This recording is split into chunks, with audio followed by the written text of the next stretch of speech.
Thank you very much, everybody. It's a big day for a lot of reasons, and it's an honor to have you in this very nice venue across the street from the White House. And thank you all for being here as we take a major step to ensure the United States is fully prepared to welcome the world to Los Angeles for the 2028 Summer Olympic Games. Very exciting day of my life when we got nominated and we ultimately got it. And I didn't think I'd be here for the games in this capacity, but it worked out that way. So I'm very happy about that. I had no idea that was going to happen. When we got it, I said, it's too bad I won't be president then, but sort of we took a very circuitous route, didn't we?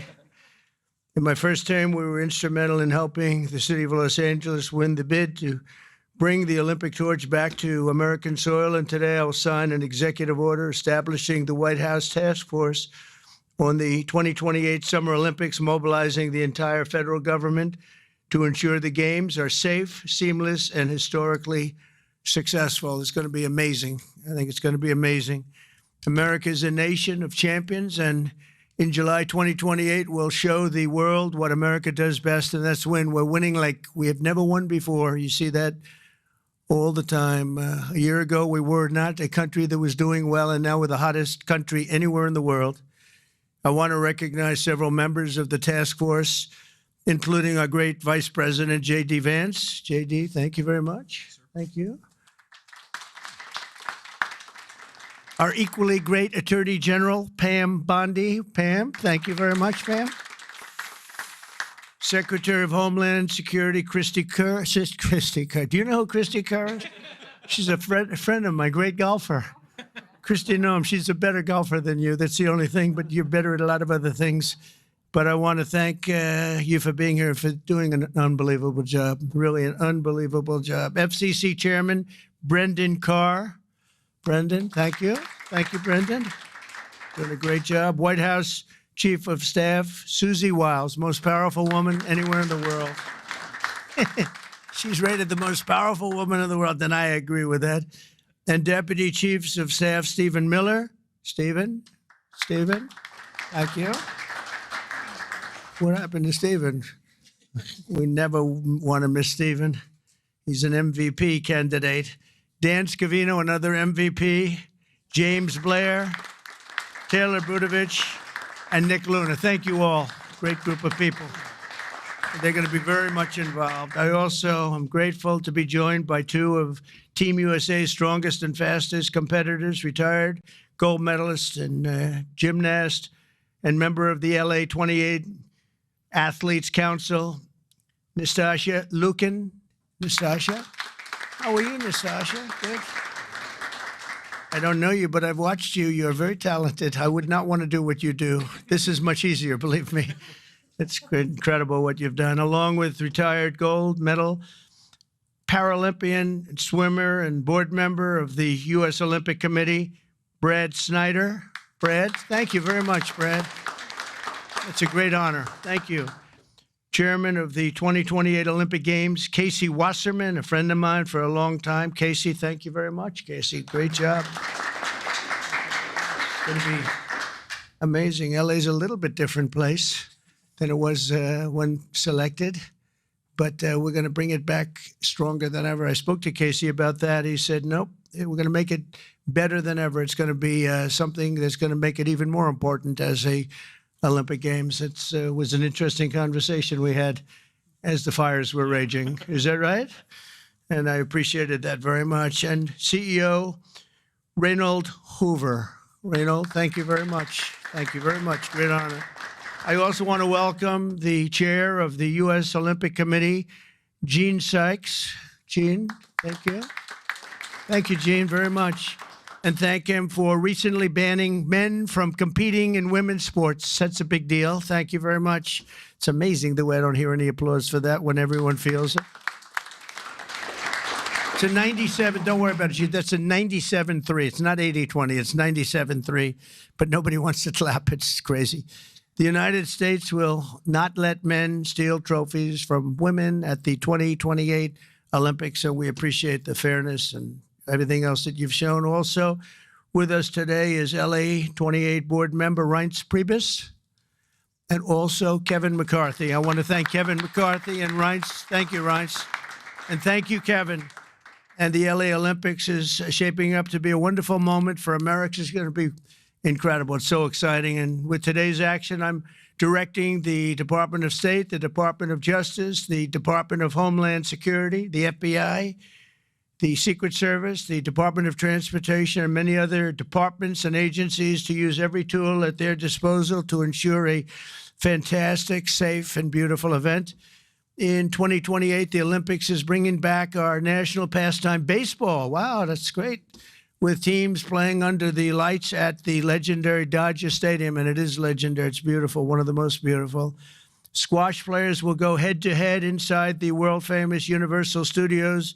Triathletes will sprint beneath the sun shining down on Venice Beach. This will be one of the great venues. I mean, when you think of it, right? It's going to be so incredible. Soccer teams will face off at the legendary Rose Bowl. Sailors will race through the waters near the port of Los Angeles, and the opening ceremony will take place at the beautiful Memorial Coliseum, just like the Olympics of 1932 and 1984. That was something.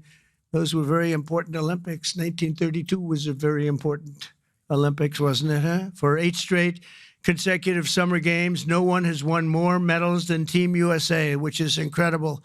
We want to keep it that way. Over the years, Team USA has won triple the number of Summer Olympic gold medals as the next closest country, and I'm confident that that's going to continue in 2028. That's an amazing achievement, by the way. Between the LA Olympics and the FIFA World Cup next year, we have the World Cup and we have the Olympics, got them both.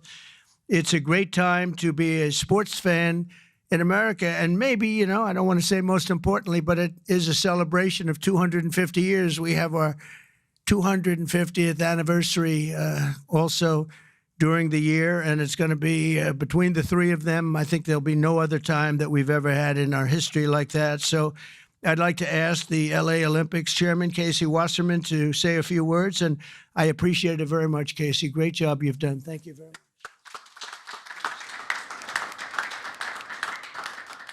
Thank you, Mr. President. Your support and the entire administration's support through this whole process has been truly extraordinary. In just 1,074 days, yes, we're counting, sir, the eyes of the world will be on this country as we open the 2028 Olympics. And it feels just like yesterday, and you were just president-elect in December of 2016, that you leaned into this process back then. And you've been supportive and helpful every step of the way, and we wouldn't be here without you, so we greatly appreciate all your support. Thank you very much. Our games plan is near final. We've announced a competition schedule. Some of the greatest brands in America have stepped up to support these Olympic Games as commercial partners. And now with the creation of this task force, we've unlocked the opportunity to level up our planning and deliver the largest and, yes, greatest games for our nation ever. We expect more than 150 heads of state will come to the Games. We'll host approximately 11,000 Olympic and 4,500 Paralympic athletes. They'll participate in 800 competitions at 49 competition venues.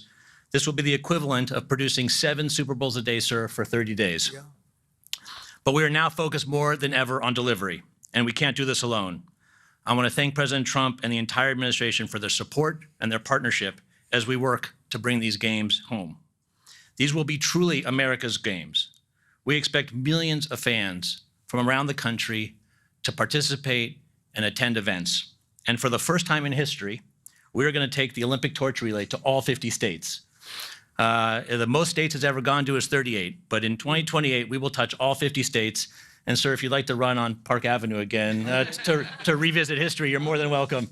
And we're thrilled. But this administration has delivered critical security funding in the recent bill that will be used by local and state agencies and the federal government to make sure that our games are safe and secure and ultimately the best place to experience and be an Olympic fan. We remain incredibly confident in our ability to deliver the greatest games ever, and that starts with the support of this administration every step of the way. Thank you, sir. Thank you.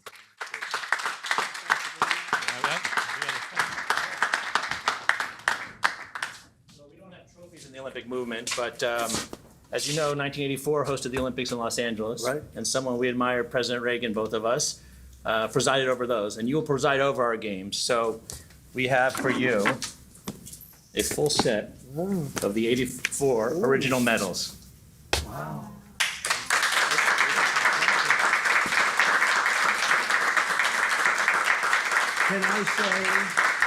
Can I say that I won them athletically? Yes, sir.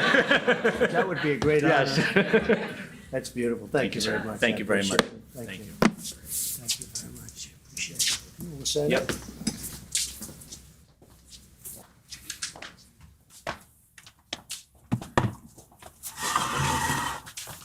Okay, come on around, everybody.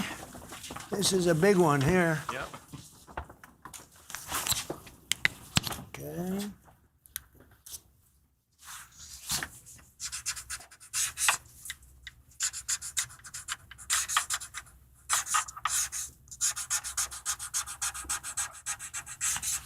Pam, no auto pen. That was not an auto pen.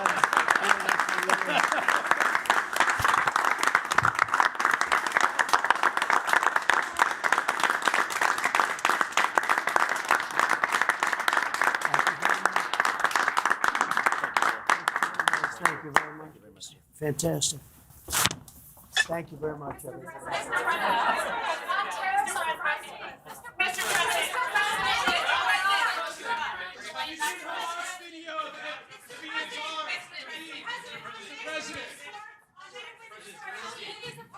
Go ahead, please. Go ahead. Go ahead. Mr. President. Well, the Department of Justice. Thank you, must Mr. target President. Thank you. any Excuse men me. That are posing Excuse- as women. Excuse sorry. me. No, he called on me, but thank Go you. ahead, please. Thank you, Mr. President. Do you still plan to follow through on your threat to impose 100% tariffs on all countries that purchase Russian energy, including China? Well, I never said a percentage, but we'll be doing quite a bit of that. We'll see what happens over the next You did- fairly short period of time. But we'll see what happens. Yep. You know, they have a meeting tomorrow. We have a meeting with Russia tomorrow. We're going to see what happens. We'll make that determination at that time. Yeah, please go ahead. Thank you, Mr. President. Thank you, calling on me. Thank you, Mr. President. On Ukraine, President Zelensky just signed a law allowing for citizens age 60 and above to serve in the military. We've seen dozens of videos of young men being hauled into vans and dragged to the front lines against their will. And we've even seen videos of a young man with Down syndrome serving on the front line. When you campaigned, you said you wanted to see the people stop dying. A lot of people admired that statement. Now the people dying are elderly, mentally handicapped, and conscripts. So even if a ceasefire doesn't work out, why should Americans continue to fund a foreign military that's scraping the bottom of the barrel of its population like this? Well, you have to understand very importantly, this is Biden's war. This is not my war. I'm here to get us out of it. It's a mess, and I'm here to get us out. I haven't heard that when you say about 60-year-old men and, et cetera. But this is Biden's war, and we're working very hard to get us out. I stopped 5 wars in the last 5 months, actually, and I'd like this to be the 6th, frankly, and that doesn't even include Iran with, obliterating their nuclear haul, because they would have had nuclear weapons within 2 months. But stopped a lot of wars. You just take a look at the ones just over the last 2 or 3 months. It's been amazing. This is the one I'm trying to stop. This is the one we're working hardest on. The other ones I stopped within a matter of days, almost every one of them, including India and Pakistan. And I could go over the whole list, but you know the list as well as I do. But this is the one we'd like to see. I haven't not heard that, but this is Biden's war. And it's a war that he got us into, or indirectly got us into. It should have never happened. It would have never happened had I been president. Yeah, next to you. Thank you, Mr. President. Would you support Israel reoccupying all of Gaza, as has been suggested by some Israeli officials? Well, I don't know what the suggestion is. I know that we are there now trying to get people fed.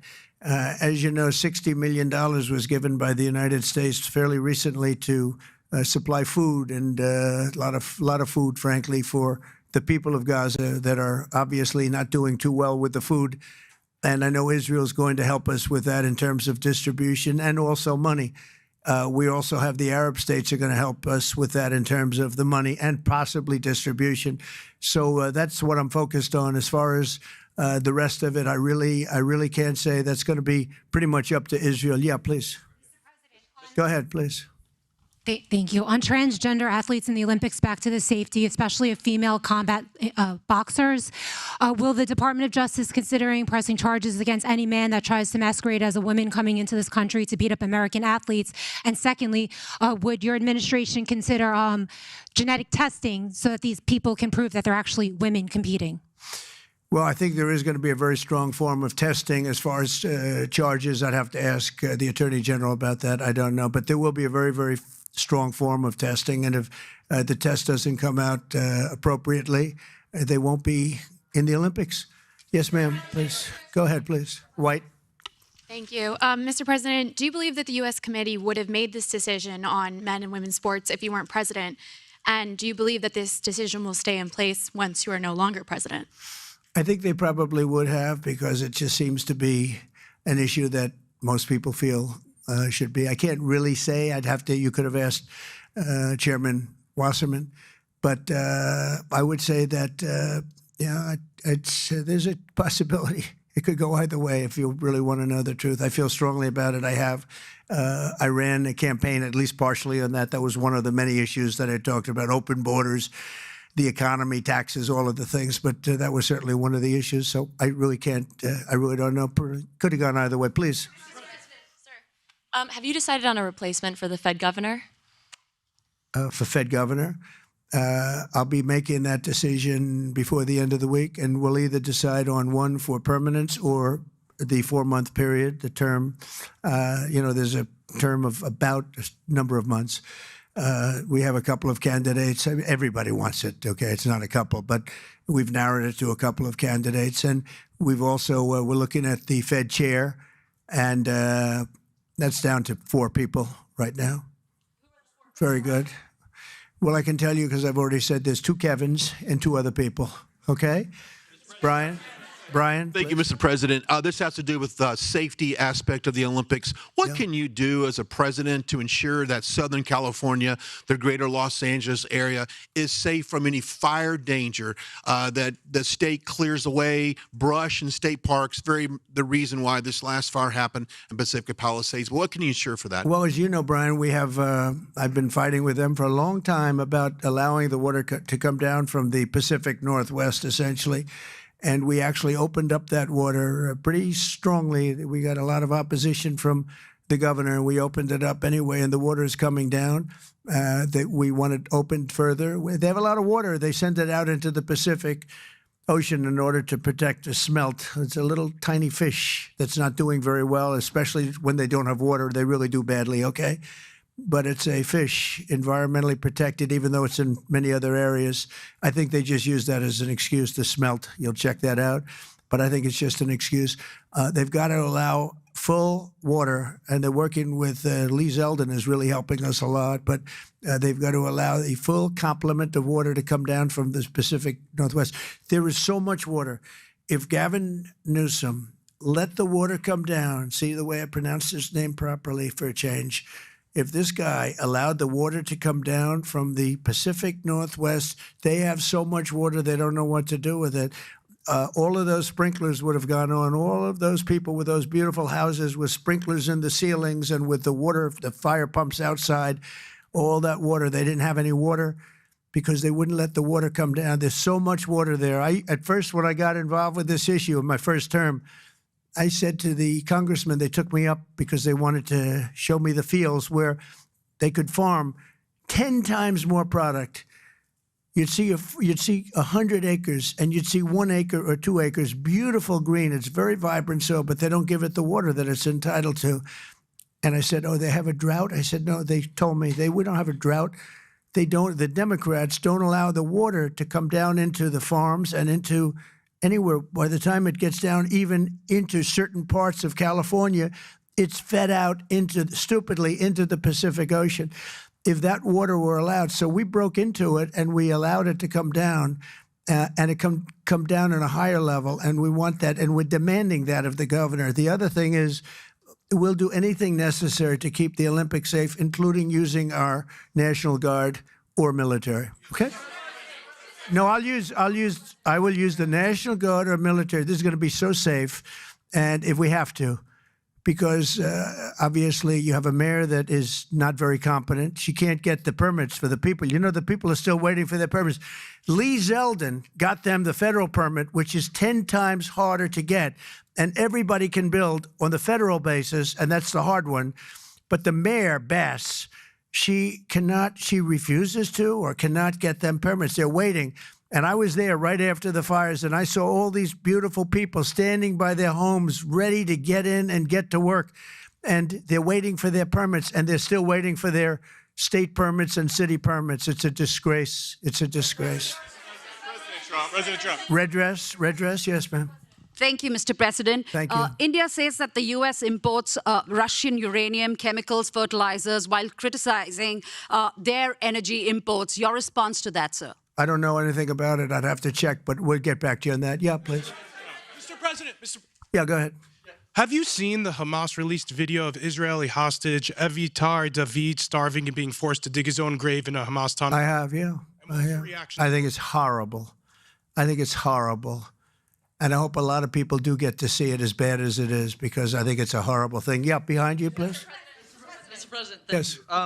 can you speak to just how, this drop-off in foreign-born workers is going to benefit Americans, and will it force American companies to pay fairer wages to American workers? Well, we want to take care of our American workers, and first and foremost, and that's what we're doing.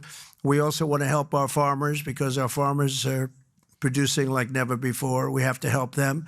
And we're working out some very complicated strategies and language. But the main thing that I think I was elected to do is to get the illegals out of our country, who are especially in particular criminals. 11,888 murderers were allowed into our country with Biden's open border policy, with our border czar, who never spoke to the Border Patrol, never went to the border one time. That's Kamala. And think of it. We have murderers. We have people coming in from all countries all over the world, from prisons in the Congo and Africa, from prisons all over South America, all over rough parts of Europe, all over Asia. They're pouring into our country. Not anymore. So we just announced we had our third consecutive month where we were rated 0 people. And these are, frankly, very liberal people that make up these charts. So I don't know what's wrong with them. They seem to not be doing their job for the Democrats. But I'm honored by the fact that they say it. We're very tough on the border. And people can come into our country, but they have to come in legally. So I think that we've done an amazing job, actually. But we have to get the criminals out of our country, murderers, drug dealers, gang members. They emptied prisons into our country. It's one of the reasons, I think, even beyond the economy, it's one of the reasons I got elected. It's really maybe the number one. It was between the economy and that. But, as I said before, our nation is doing really well, but we have to get these really bad people. They should have never been allowed in our country. Open border policy is for fools. We're the only country in the world with an open borders policy, but we don't have that anymore. We had 0 now for 3 months in a row. Peter? Thank you very much, President Trump. Nice to see you got off the roof all right. Yeah. You said this morning that you probably won't be running for a third term. This weekend, Secretary of State Rubio said that he thought J.D. Vance would be a great nominee. You could clear the entire Republican field right now. Do you agree that the heir apparent to MAGA is J.D. Vance? Well, I think most likely, in all fairness, he's the vice president. I think Marco is also somebody that maybe would get together with J.D. in some form. I also think we have incredible people, some of the people on the stage right here. So it's too early, obviously, to talk about it, but certainly he's doing a great job, and he would be probably favored at this point. And on Texas, if Texas redrawing their congressional map would get you 5 safe red seats, means that California, New York, Illinois, and Maryland are all going to redraw their maps to add safe. Well, they'll do it anyway. Is it worth it? Yeah, they'll do it anyway. Why? If we stop over there, they would have done it anyway. Look, a lot of these states, I watched this morning as Democrats are complaining, and they're complaining from states where they've done it, like in Illinois, like in Massachusetts. I watched this lunatic, Pocahontas. She's a total lunatic. I don't know what she's on. She's all jumping up and down like I've never seen anything like it, talking about supporting the communist mayor. And he's not a socialist. He's a communist, okay? This is not a socialist man. This is a communist. If you look at any of his policies and go back 6 months, you don't even have to go back further than that. So they want to put a communist in New York. Now, the good news is we have a lot of power over that because we're the ones with the money. We send the money. We don't send the money. It's up to the White House, a lot of power in the White House. But when I watched her jumping up and down, talking about that and supporting the communists, but if you look at what's going on with the redistricting or whatever you want to call it, the Democrats have done it long before we started. They've done it all over the place. They did it in New York. They did it in a lot of different states. But in Massachusetts, so somebody used this as an example today. I was interviewed this morning, and they said, it's pretty unfair. Trump got 40%. I'm not proud of that, but I think I probably got more, but that's okay. I got 40% in Massachusetts, and yet they have 100% of the vote in terms of Congress. So there's no Republican. There's no anything. So we should have 40%. You know why? They redistricted, and they've done it all over the place. And they've done it in California, by the way. Before this, they've done it in California. So we'll see what happens. We have a wonderful governor in Texas. He feels strongly about it. It's going to be up to him. I think there's tremendous support for it. And, we've watched the Democrats destroy our country in 4 years. They've destroyed between their open borders that we talked about, transgender for everybody, all of the horrible things that they've done, high taxes, horrible medical provision for people. We've watched them destroy our country for 4 years, and people don't want that. And people in Texas, as you saw, I got the highest vote in the history of Texas. I love Texas. Texas likes me, obviously. But I got the highest vote, and that was checked out on the show. Did you see that, where they checked it out? They said he actually did get the highest vote in the history of Texas, which disappointed them. They were very disappointed to hear that. But Texas is a place that's done very well with a free enterprise kind of an attitude, with the exact opposite of what's happening in New York with a communist mayor. And they know what they're doing, and they're doing the right thing. Yeah. Two questions for you. Mr. President, thank you. Texas Senator John Cornyn is asking for your help to force Democrats back to the state and hold them accountable. Do you want the federal government and the FBI to help locate and arrest these Texas Democrats who have left the state? Well, I think they've abandoned the state. Nobody's seen anything like it, even though they've done it twice before. And in a certain way, it almost looks like they've abandoned the state. It looks very bad. Yeah, go ahead, please. Should the FBI get involved? Should the FBI get involved? Well, they may have to. They may have to. No, I know they want them back. Not only the Attorney General, the governor wants them back. If you look, I mean, the governor of Texas is demanding they come back. So a lot of people are demanding they come back. You can't just sit it out. You have to go back. You have to fight it out. That's what elections are all about. Yeah, please. Thank you so much, President Trump. Two questions for you. One, were you aware of and did you personally approve the prison transfer for Ghislaine Maxwell that your Justice Department? I didn't know about it at all. No, I read about it just like you did. And do you believe that she is? It's not a very uncommon thing. Do you believe that she's credible to be listening to? Your Deputy Attorney General sat down with her recently. Well, let me tell you, he's a very talented man. His name is Todd Blanche. He's a very legitimate person, very high, I just a very highly thought of person, respected by everybody. And I didn't talk to him about it, but I will tell you that whatever he asked would be totally appropriate, and it's not an uncommon thing to do that. And I think he probably wants to make sure that, people that should not be involved or aren't involved are not hurt by something that would be very, very unfortunate, very unfair to a lot of people. But I will say this, Todd Blanche is one of the most highly respected people you'll ever meet.